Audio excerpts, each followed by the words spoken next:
Batter up. Rock and Chris, they're on the air. Yankees, Mets, they're everywhere. From the Bronx to Queens, the diamond gleams. MLB talk, the ultimate team. MLB is the place to be. Rock and Chris with the pitch you'll see. Swinging stacks and stories fly. Baseball talk that's amplified.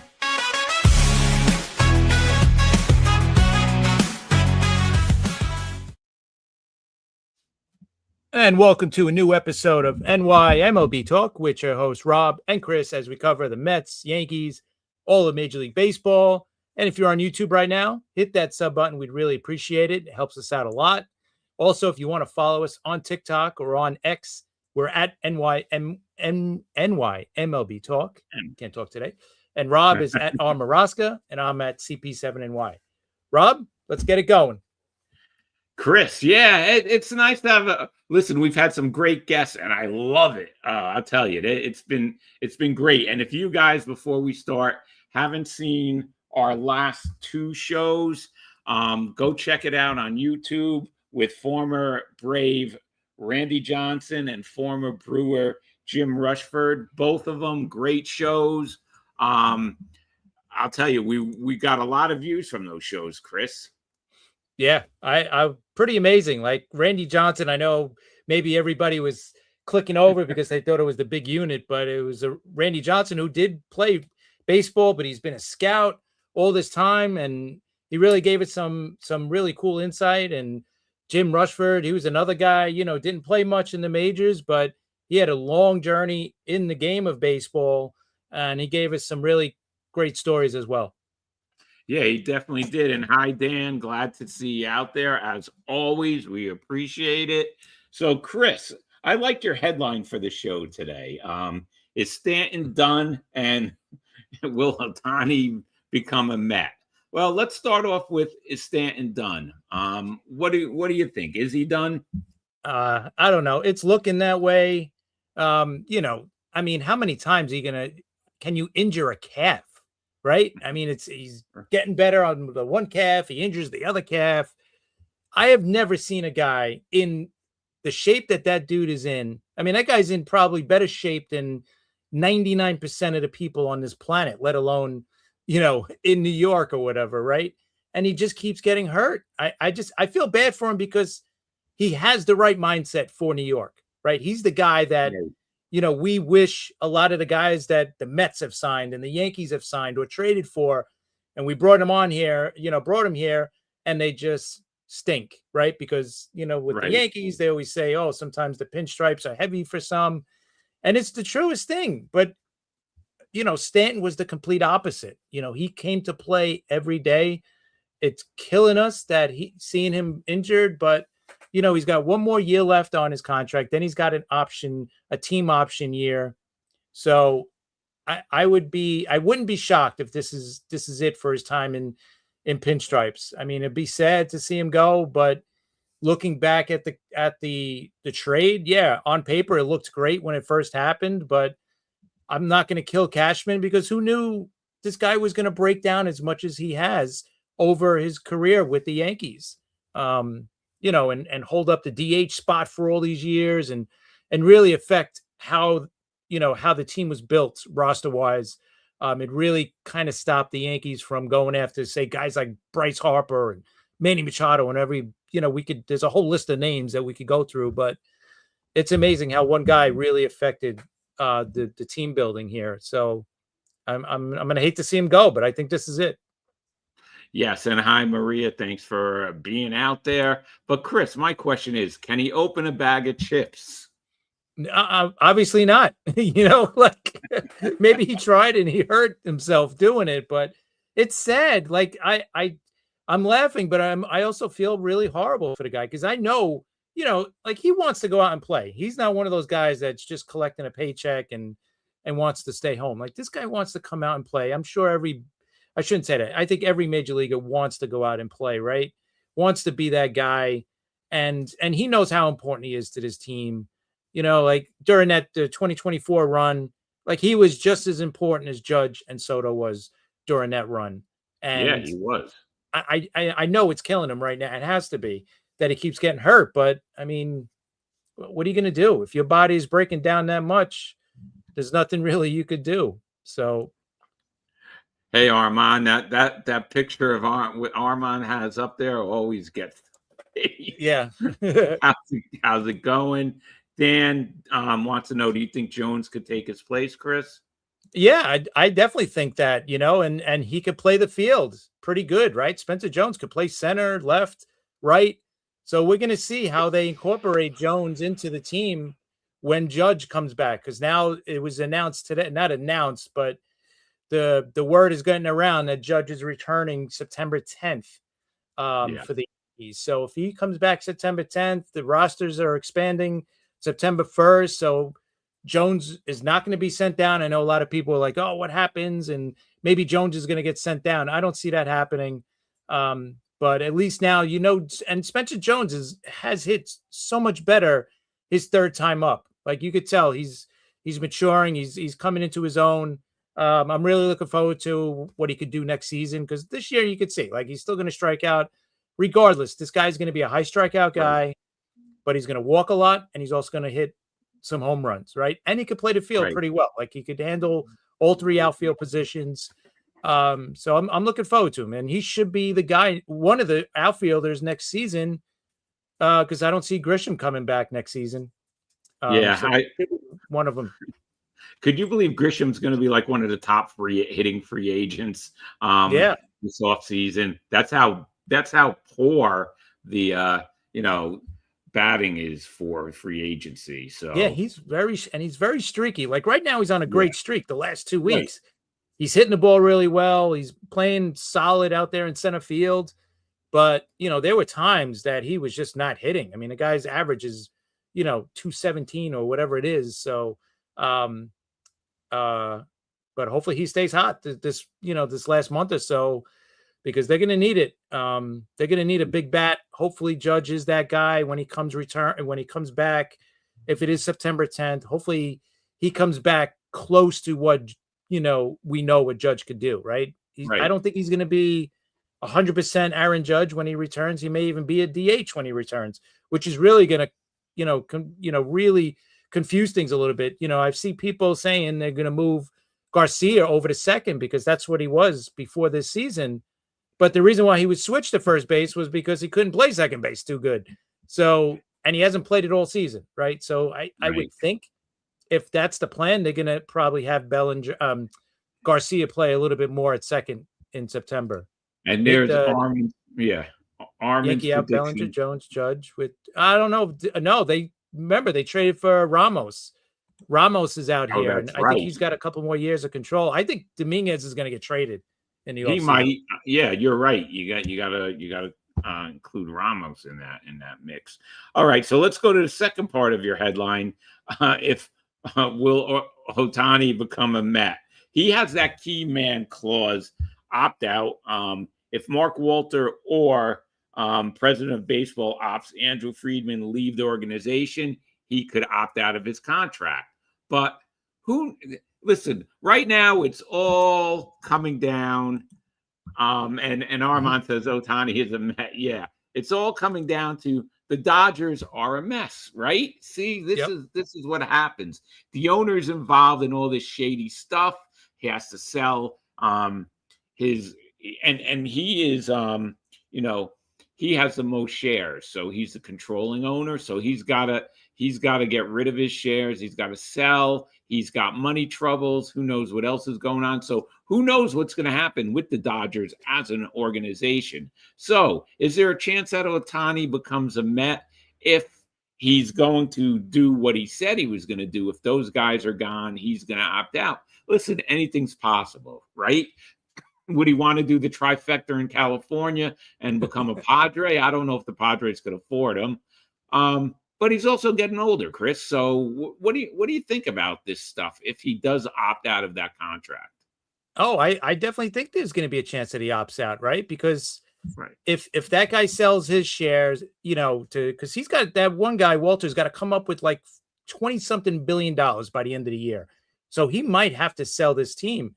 Now, if he sells the Dodgers to whoever it might be, they got to look at Ohtani's contract and see that they got all this deferred money that they got to pay this guy, in like 10, 20 years, right? They got all this $600 million that they're going to have to pay Ohtani, which is insane. Right. So I don't know. I don't know. And here's the other thing. Like you said, Ohtani's getting a little bit older. Can he come up with a contract like that from somewhere else? And I think he can, right? Because when you think about it, Ohtani's a draw regardless. He's going to make He's going to make you a ton of money, jersey sales and attendance and international stuff. So he's definitely going to make that money up for you. The thing is, like, is he going to be that two-way player for the next, 8, 9 years? I don't think so. Because we see this year, right? He hurt his knee halfway through the year. But you got to look at what teams, if he does become a free agent again, what teams can offer him that kind of money. Obviously, the Mets are one of those teams. So, but you got to also look at, would they sign him, or would they sign even? And I've been saying they're going to sign Tariq Skubal, right? I still think they're still going to sign him. And the word is that the Dodgers are not going to look to re-sign Skubal, right? They've already said that. Supposedly, right? The guy on the Mets on FAN said that, whatever. Yeah, but we're going to get into WFAN in a couple of minutes. Also, yeah. So, but all right, so we'll stick with Ohtani. I definitely think, listen, if he becomes a free agent, you got to put him on, can the Mets do it? I definitely see it. Yeah, and listen, that's possible. Yeah, Armand says as future Mets first baseman. Let's put it this way. If Steve Cohen wants Ohtani, Steve Cohen will get Ohtani because he will throw the most money and whatever he has to. And like you said, think of all the merch, right? Ohtani with the Mets uniforms. Think of all that stuff that's going to fly off of the shelves and, put fannies in the seats. So, yeah. Now, let's get to the stupidity of WFAN for a second. Where did Barber and Evans really say that, is there a chance Cohen buys the Dodgers, or was it a fan who said that? What was all that nonsense? I don't know. It had to be fans talking about it. No, you're not going to see that happen. He's not selling the Mets to buy the Dodgers. He's not doing any of that stuff, right? Cohen is here for a long time, right? Because I think you mentioned it. He built the casino right across the way. He didn't do that because he wants to sell. So yeah, he's going to be here a while. If you go to Citi Field, I was there Friday, and you see the progress of everything that's being built, and all the shops are disappearing, and it's going to look like a totally different place. He's not leaving or selling the Mets and then buying the Dodgers after he got the license for the casino and all this stuff. There's no way. So that's just stupidity. Stop it already. Social media drives me nuts. And Nick, if you weren't feeling well today, Ohtani in a Mets jersey, eek.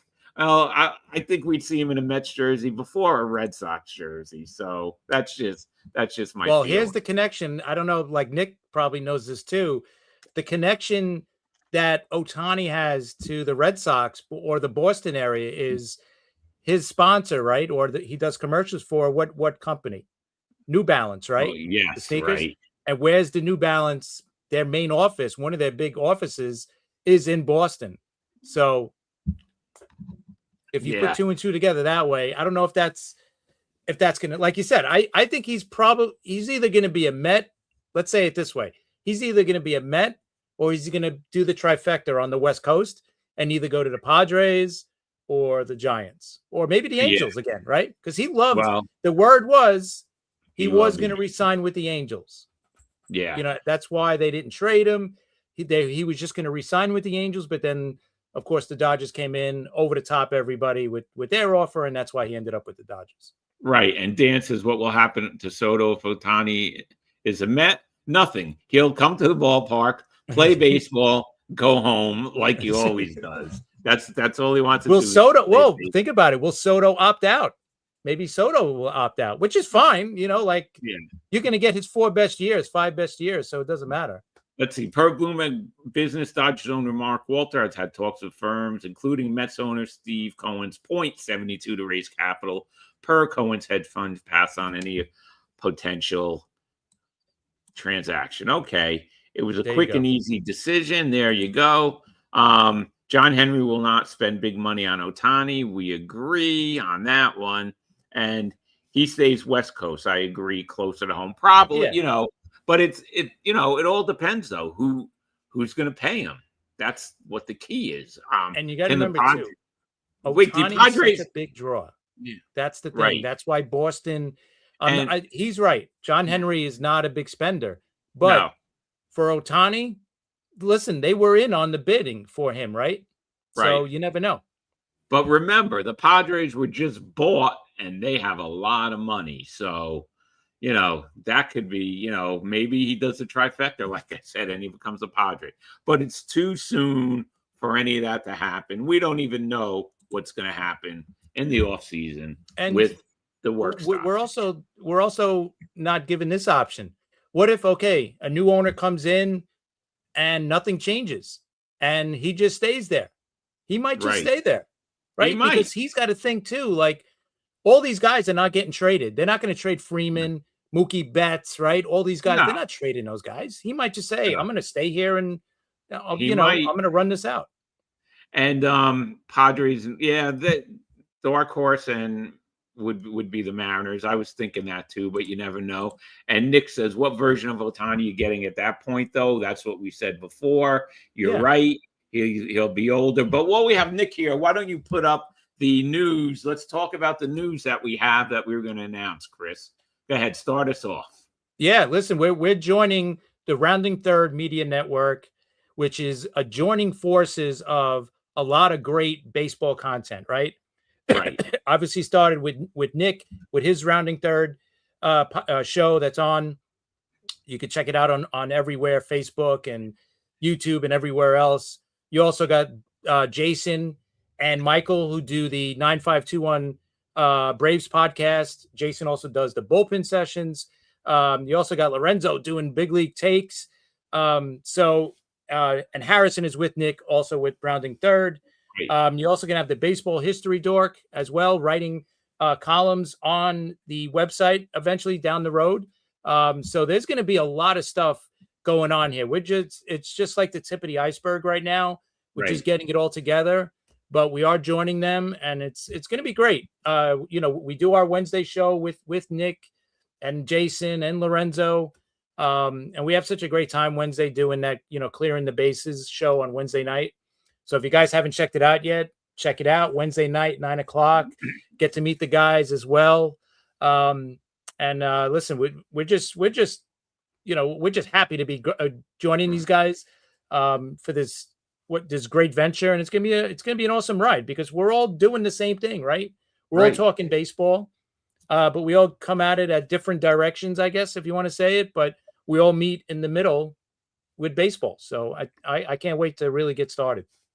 Yeah, me too. And it's a fan-based, it's going to be a fan-based network, like Nick said, because that's what we do. The fans are the most important thing. We have great guests, but we love to get them involved with the fans. And it's going to be great. There's so much more that we're gonna release in the upcoming weeks and months. But thanks, Nick. We're excited to be on board. It's going to be incredible for all baseball fans. Love what we all bring. You're right. We all have, we all have fan-based driven shows. Our fans get involved. They love commenting. It's different. It's not just us spitting out stats and ranting about how bad our teams are when they're bad, or it's just a mixture of everything. Well, sometimes you have to, right? Well, So sometimes Rob did get crazy with the Mets this year, and I had to, kind of, reel him in from jumping off the cliff and saying, "All right, let's hang in." Chris is the voice of reason, but we're excited about this new venture. It's going to be great. What does it mean for you guys? Nothing except that you get more great content that you could check out because nothing's going to change. the shows our shows are gonna be the same. You're gonna be able to watch them the way you watch them. And Nick says, "Well, there is ranting too." Yeah, there is, but I didn't Of want to course. start off with that.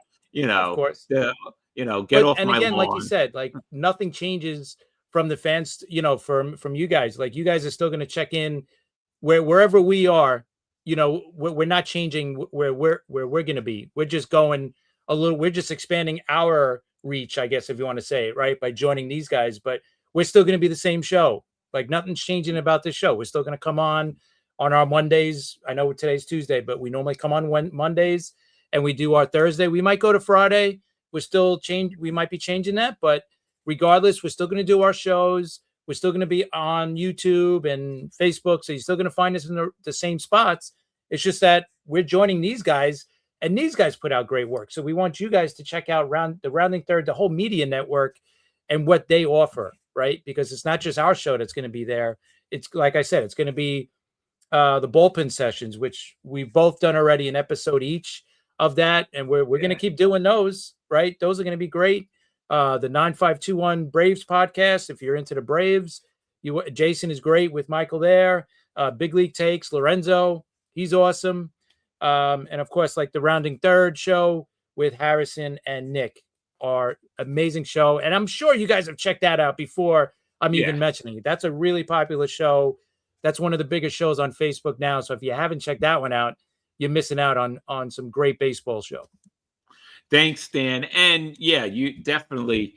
And who would have ever thought that Met fan, Yankee fan, Brave fan, Red Sox fan would get along so well and get into this venture? I mean, think about that for a second. That's pretty funny. So we just wanted to announce it. We will talk more about it in the upcoming weeks and months. And hey, listen, this is great because we don't even know if when next season's going to start, how long there's going to be a work stoppage. So we'll bring you great baseball programming during any work stoppage, if there is one, and there probably is one. So we'll continue to do this, and we'll be on more. You're gonna have more choices on more days. So it's going to be a great thing. I'm glad that Nick and Harrison invited us to join this network, and it's going to be great, Chris.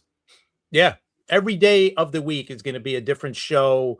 Not just our shows, but like I said, the other ones that we mentioned, they're all going to be on all week. So you're going to be able to find anything you're interested with baseball. It's going to be on that Rounding Third Media Network. So give them a follow on Facebook. You'll see them.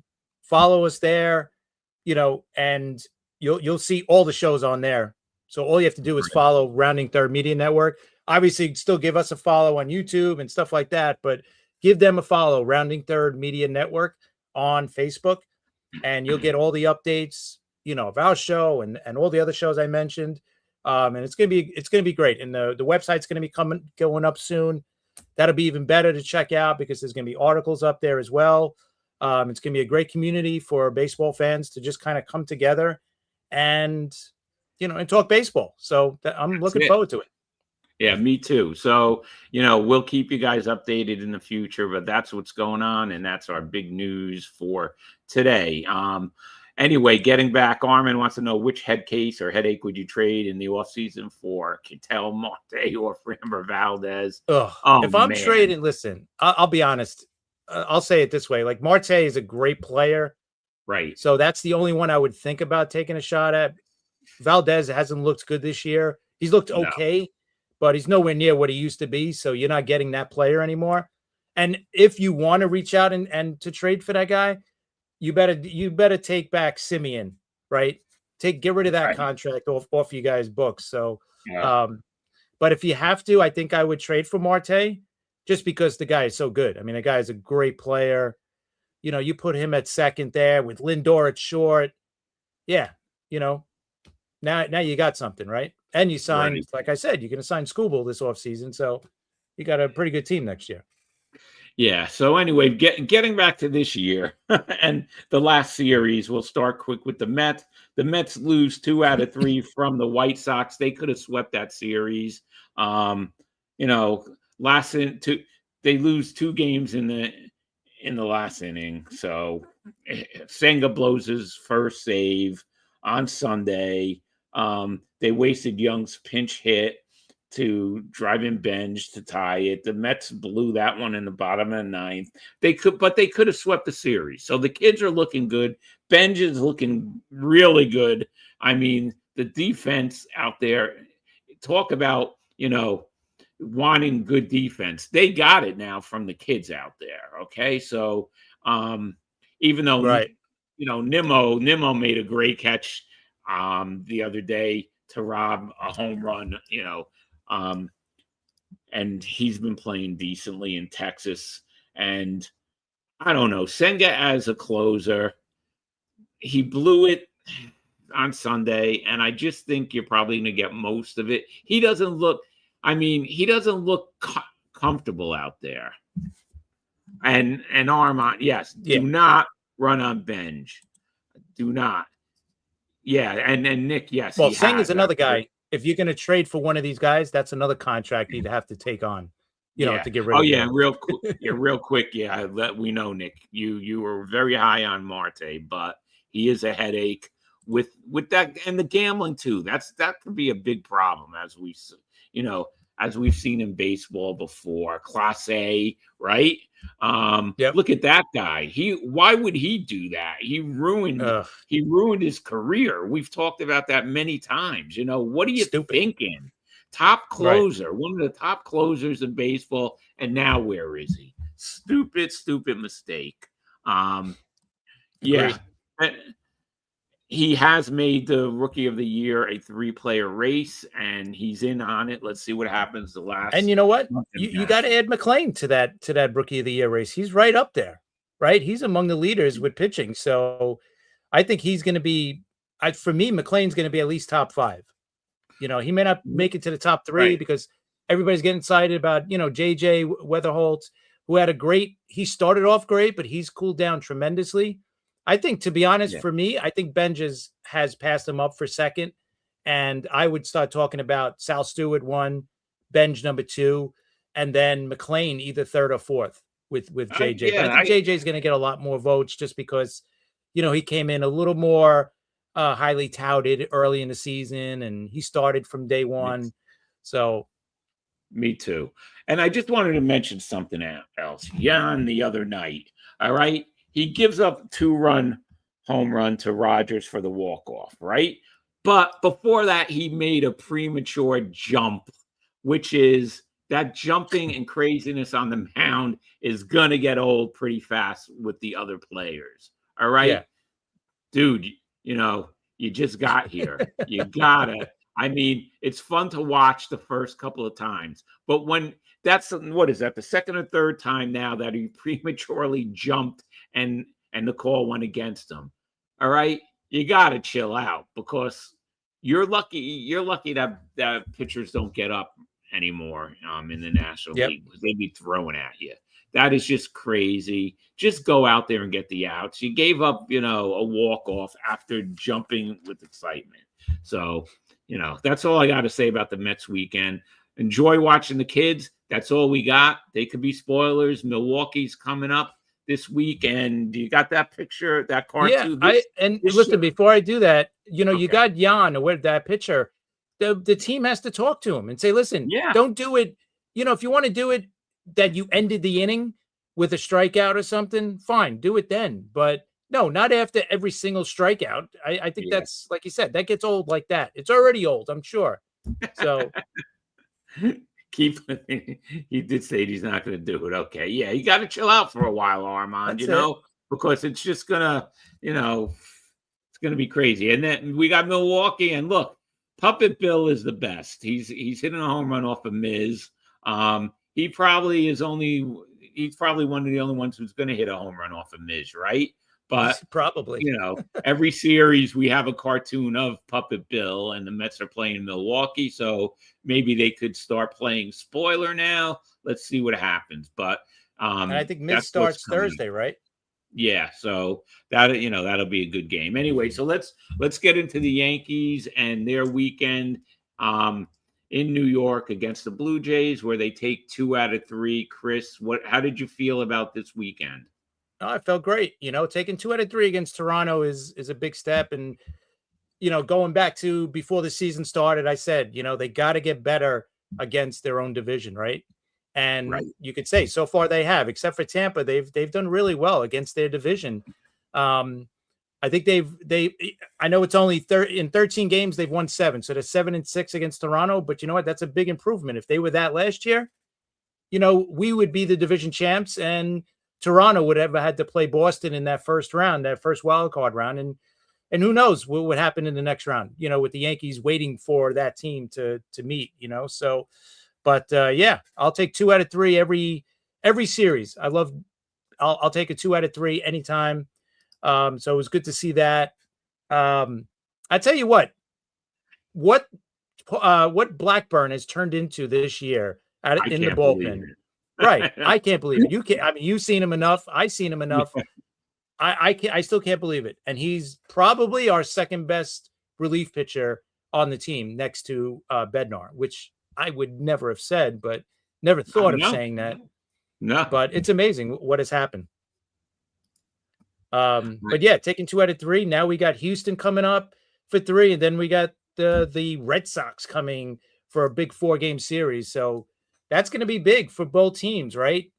Boston can make up some much needed games against us to catch us for that number 1 spot, or the Yankees could kind of widen that lead a little bit and maybe knock Boston down to 3rd, which wouldn't be a bad idea. Because think about it, if you're the 3rd wild card, you're going to get the worst division winner, which is the West. And who cares, right? Are you really scared of the West Division champion at this time? Right now, they're all under 500. So I'll take on them any day. Right now, Texas is leading by a half a game over Houston, and Texas is 500. So I'll take them any day. Exactly. I was going to ask you this question. I think he returns. I think Ryan Weathers returns this year, but it's probably going to be more as a reliever because it's if he's going to be out at least 2 to 4 weeks, that gets him towards the end of September. So I mean, I think when he comes back, he'll be thrown into the bullpen. But the good news is the Yankees got Luis Gil down in the minors. He's coming back from an injury, and they got him working out of the bullpen. And they also going to have Clark Schmidt working out of the bullpen in the minors too. So that's 2 other options for the bullpen. I think the Yankees bullpen is just going to get better, right? With those 2 guys, if Fried returns, then he goes into the rotation. Then you got the big 3 rotation, right? Then you got Fried, Cole, and Schlittler as your top 3. Then you could, if you need the 4th, you're going to have Rodon there if you want to use him. And then the rest is going to fight it out for those bullpen spots for the postseason, which I think is great. If Weathers, and I think he will return, they haven't said he wasn't going to return, so I'm going to assume he is by the end of the year. And I think when he comes back, he's going to be in that bullpen, and that bullpen's going to be really good for the postseason, right? When you add in Weathers and when you add in Luis Gil going at it now in AAA. So I'm looking forward to it. If Judge returns, then I love the lineup. Without him, the lineup could get really bad, as we've seen this year without Judge. So, but if he returns, that's huge. Yeah, and I was gonna mention this to you. Could you imagine if Judge does not get hurt, and the Yankee offense is what we thought the Yankee offense would be? Could you imagine where they would be? I mean, their pitching has been holding them up, and could you imagine that if he doesn't get hurt? Forget about it. Think about it. We wouldn't be talking about Alvarez going for a triple crown in the American League either, right? Yeah, that's true. You're right. I think not that Judge would be getting the average, but home runs and RBIs, I think he would be right there with him. So, right now it looks like Alvarez is going to run away with not run away with it, but it looks like he's going to get the triple crown. But yeah, if Judge was around, I don't think he would have the home runs. The home runs, I think he's at 33, 38 or something like that. Leading the league with home runs at 38. RBIs is at like 90. So 90. We'll see, but he might still get it. But yeah, if Judge was here all year and doing what he normally does, it would have been a different. They'd probably be in first place for sure. and probably running away with the best division in the American League. I don't know about the whole league, also the National League, but I think they would definitely have the best record in the American League easily. Yeah, me With too. that pitching staff and the offense actually scoring more than 2 runs a game. Yeah, oh, I agree with you. And the Yankees have the Astros coming up now. So how do you feel Yeah. about that series? Listen, it's a series that they should win, right? They should take at the very least 2 out of 3 against them. Astros are at 500 right now. They are leading their division, but their division's not good this year. They should, I mean, they should take at least 2 out of 3 against them. I would love to see them sweep, but if they take 2 out of 3, I'll take it, any day. And then going into, like I said, the 4-game series against the Sox right after that's going to be huge. For both teams, to me, it's a huge series. I think it's not going to knock either team out of the playoffs, but for seeding, for sure, it's going to, like, if the Red Sox sweep them, it might kill the Yankees shot at, going for the division against Tampa, right? Because they're, I think, 4 games out. But luckily, the Yankees still have 4 games at the stadium with the Rays left. So hopefully, it's still a race by the time they come to Yankee Stadium. Yeah, and anything could happen. All right, I just wanted to mention he's going to come up on a show soon. Our friend and he's been a guest already, Brian Kriz. Listen, Friday I have to thank him. He invited me to the Met City Field Classic, and I got to talk to a bunch of 86 Mets, and there's Jesse Orosco getting ready to fist bump me, and I'm on the field with Ed Hearn, who was on that team. He was Carter's backup catcher. I got to talk to Mookie, Terry Leach. I got to talk to Doug Sisk. I got to talk to a lot of guys. So Brian's going to come on the show in a couple of weeks, and we're gonna talk about it. And it was just a fun day at Citi Field for me. It was great. It's, talking to all these guys. I did not get an at-bat, Nick, no. But I did get to go on the field, and I did get to talk to the guys, and, it was really fun talking to all of them. It's fun talking to Mookie Wilson. It was great. So I had I was talking to Jesse Orosco about when Met Puppet Bill interviewed him, and then he's coming in for the fist bump right there. So I had a fun day. I just want to thank Brian, and he'll be on the show, and we're going to talk more about that. And we're going to have some guests from, I'm not going to announce them yet, but we're going to have some guests from Friday when I was at the Citi Field Classic. So thanks again to Brian for inviting me. I had a great time, Chris, as you know, because I was texting you from there all the day.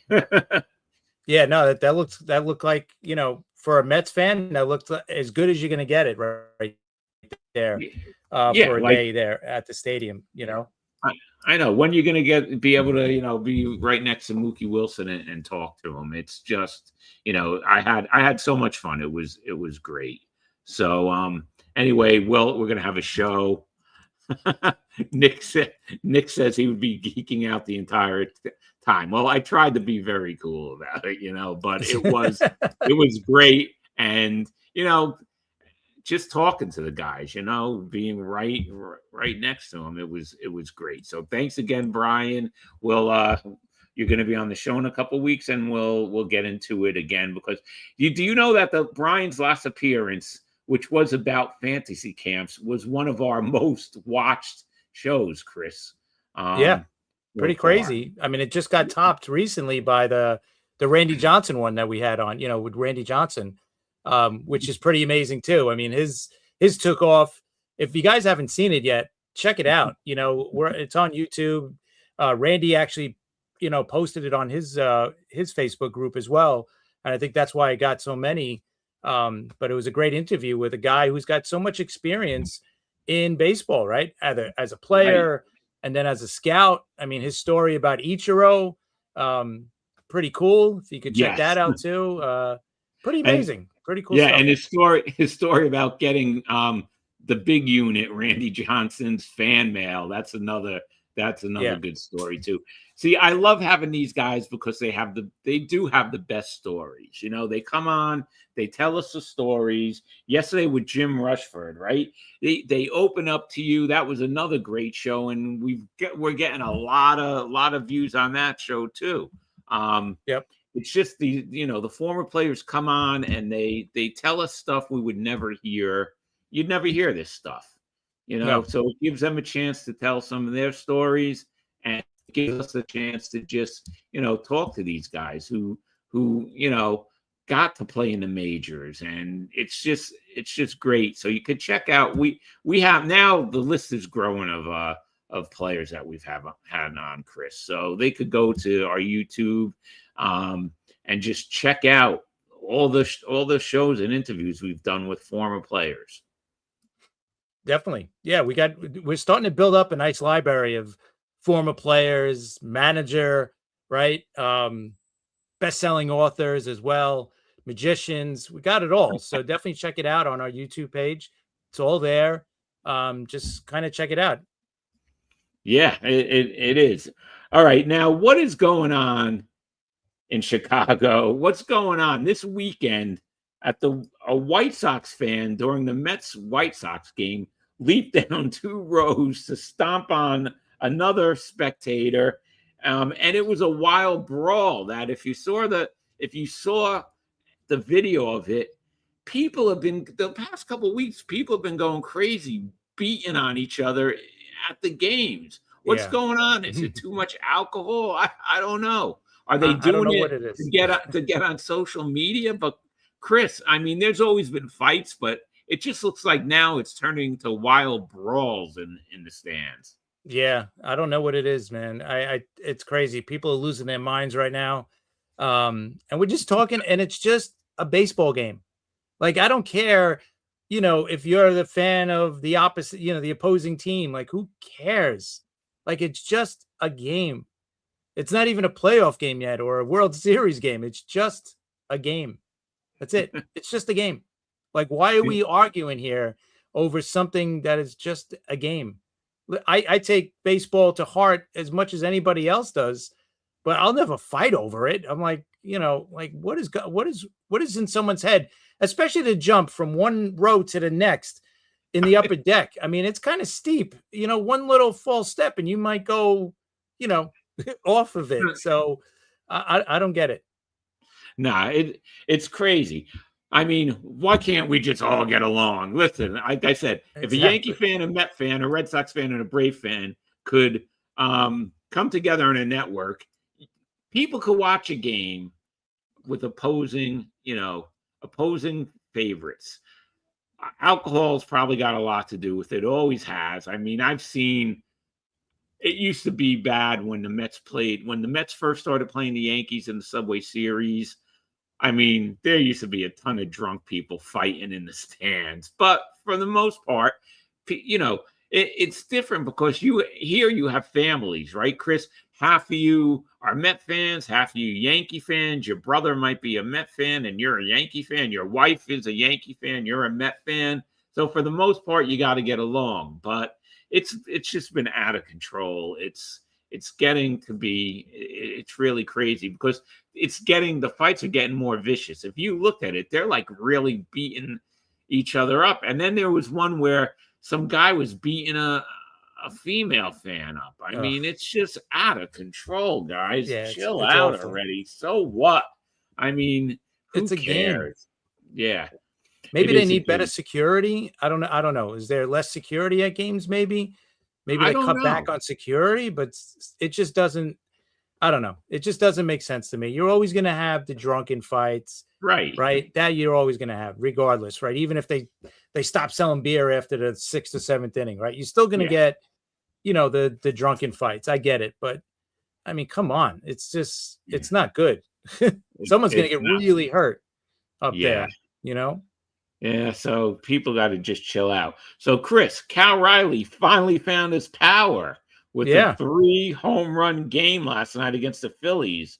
That's the first 3 home run game he's had in his career. And he hit 2 off of Zach Wheeler. in a 9-2 Seattle win. He's getting hot at the right time. What do you think about this? I would say hopefully for the Mariners, he's getting hot. Hopefully that just wasn't a one-game thing for them. But yeah, that would be a great sign for them, right? Because we've talked about it enough on this show and also on Clearing the Bases about how bad the Mariners offense is, and how it's so totally different this year than it was last year without Cal Raleigh, hitting 60 homers, right? But yeah, this would be huge for their run to try to get back to the playoffs, right? Right now, they're not in the playoffs right now. And, they're not far from it because everybody's in the American League. Everybody's in it in the American League. So if they get Cal Raleigh hot here for the last month, yeah, that might put them right into the playoffs. And this is coming from a team that, that was, one win away from getting to the World Series. So 20 pitches today, as long as he recovers okay, he'll start his rehab assignment coming days. Around 95, yeah. Clark Schmidt and Luis Hill is already, working down in AAA. So, like I said, if those guys come back, that bullpen is going to be just that much better. They don't have enough time to stretch out Clark Schmidt. So not that they really need another starter, but they're not going to stretch him out either. They just don't have the time to really stretch him out. So they're just going to let him work out of the bullpen. So you got two guys, Schmidt and Luis Hill, that are going to be working out of the bullpen, hopefully in the playoffs. Yeah, and I think that would be a plus for Yankees if he could come back as a reliever. Yeah, absolutely. So, yeah, he's not going to start, but that'd be great. Listen, the Yankees have the cavalry on the way. It's like you have Judge coming back, you have the pitchers coming back, so it's going to make an interesting last month of the season and going into the postseason. At least think about those two guys, right? And their other two starters, like Max Fried is still going to come back, right? And Ryan Weathers. So you add those guys. Like I said, can we finally see Cole, Fried, and Schlittler together, right, in the same rotation? We haven't seen that yet.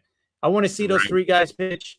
That would be a great 1, 2, 3 in the playoffs. If they're all healthy by then, that'll be awesome. Yeah, and let's talk about Pete Alonso right now. Pete Alonso is hot right now. In his last 10 games, he's hitting 400, 16 hits, 4 home runs, 8 RBIs, 5 runs scored. Here we go. We all knew that Pete was going to have a regular Pete year. So this just shows you the stupid move Stearns made by not signing him, by not giving Pete Alonso the respect that he should have gotten. It's just, you knew this was going to happen, and he's getting hot at the right time. The Yankees are going to catch him when he's hot, Chris. Yeah, I hope not, but yeah, he's right back, and he hits well against the Yankees, so why not? But yeah, I mean, we've talked about it for so long about it being such a huge mistake, and it was a mistake for so many reasons, right? Not just on the field with him giving you, and he shows up, he plays every single game, right? Something that you didn't get that from your replacement at first base, right? Or your short or the center fielder in Robert, right? So it's just, to me, it made no sense to get rid of, to not bring him back. And the team, I'm not saying they'd be in the playoffs right now, but if you didn't make those two trades, the Nimmo trade and getting rid of Alonso, I would say you're at least fighting for a spot right now in the playoffs. You would have a few more wins under your belt. I don't know about how many. You're not going to be as good as the Phillies and the Braves, but this team would be right there, right? You guys would be right there fighting for that final wild card spot. I would think you're right there with the Marlins at the very least, right? I mean, it was just a bad move. Nimmo was in the Simeon trade. Nimmo, listen, I don't care what you say. They were two, and people, the excuse is, well, they didn't win anything with them. Well, guess what? They didn't win anything without him. In fact, they did worse without him. Those are the two guys, Nimmo and Alonso. That should have never happened, okay? Fan favorites, first of all, okay? Alonso, even both of them should have been lifetime Mets. I don't want to hear anything about contracts because look at all the money that they've blown on other stuff. Should I start going down the list? Okay. Mad Max, right? Mad Max. I don't even want to go down the list because it'll get me sick. So Right. Alonso, you don't let a player, he's a franchise type player, like Wright was. You keep the guy. He loved being a Met. Now, look what happened. You turned him off on all of that. It was just stupid, really stupid. And yeah, Right. I'm not saying yes, he's right. but you're right about that. But I'm not talking about that because we wouldn't even know about the Ewing. We wouldn't know about if Nimmo stayed. They could have gave him another. He wouldn't have been a Met for life then. You're right. But you could have gave him another season this season because look at what happened. We get to see these kids play. I'm happy. I love the future, but the kids were still here anyway, right? So if they kept Nimmo for another year to see what happened this year, it wouldn't have affected anything. Well, Nimmo, I don't think he had to go because he could have also DH'd as well. He could have DH'd more.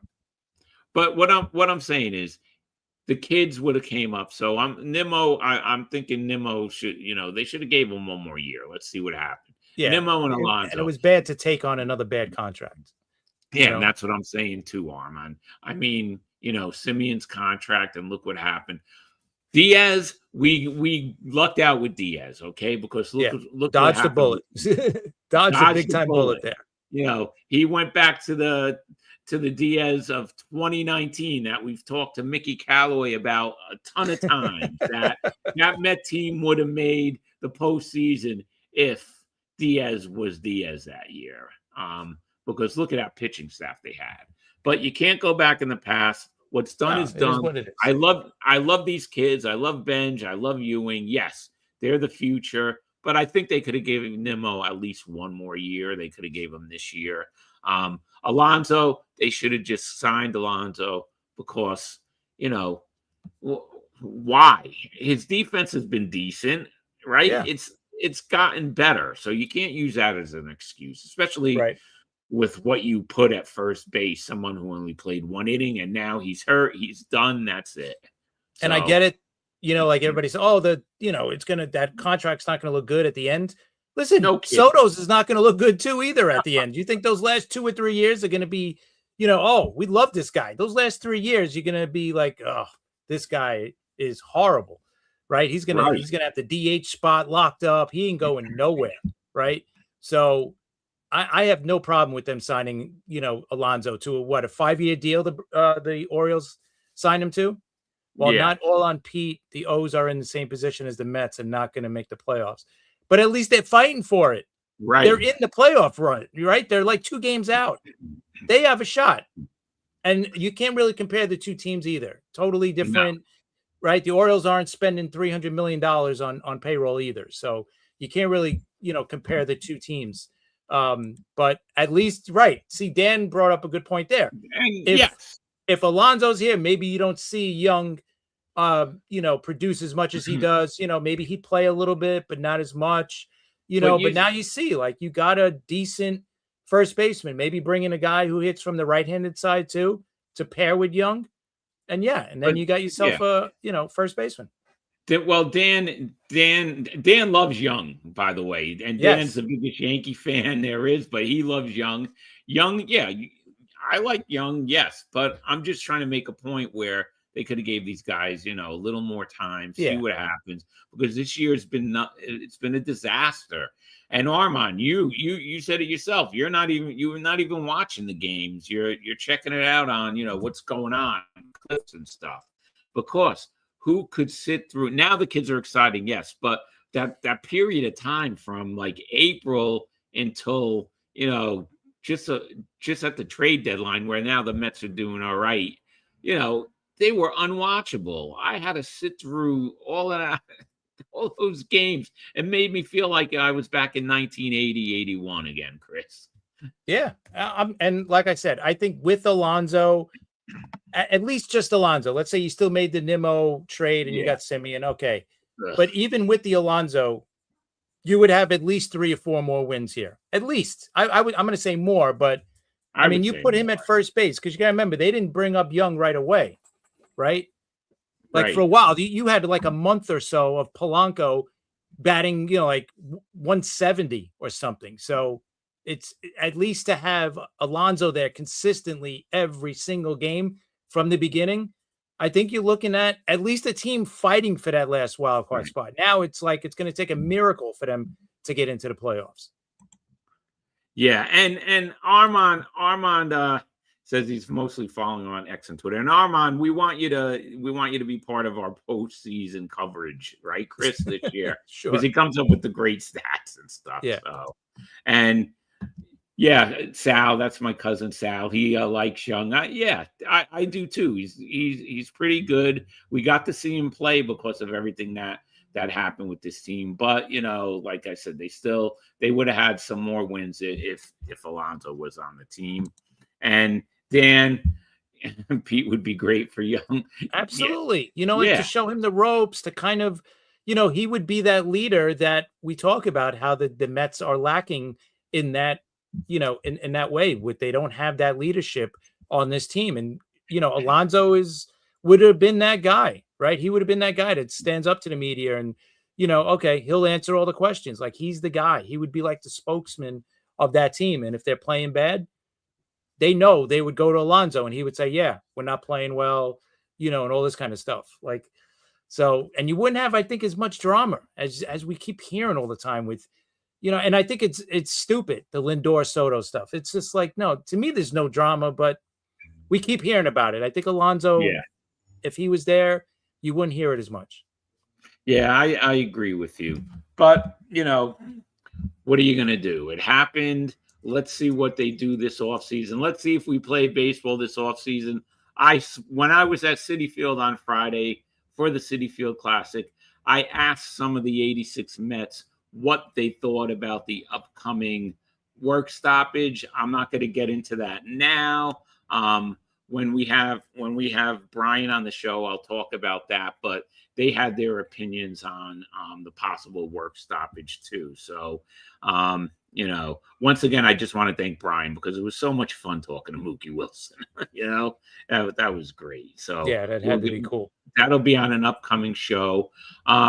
Chris, you see, we got a minute or two. Any keys to this Astro Yankees series coming up? Just score some runs because the pitching is gonna be there, right? The bullpen's been pitching great too, like we mentioned with Blackburn.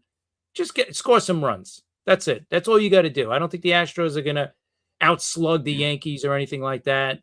So the Yankees just gotta concentrate on scoring runs. If they have to play small ball to get the guy over to third and get him in, do it. But just score some runs.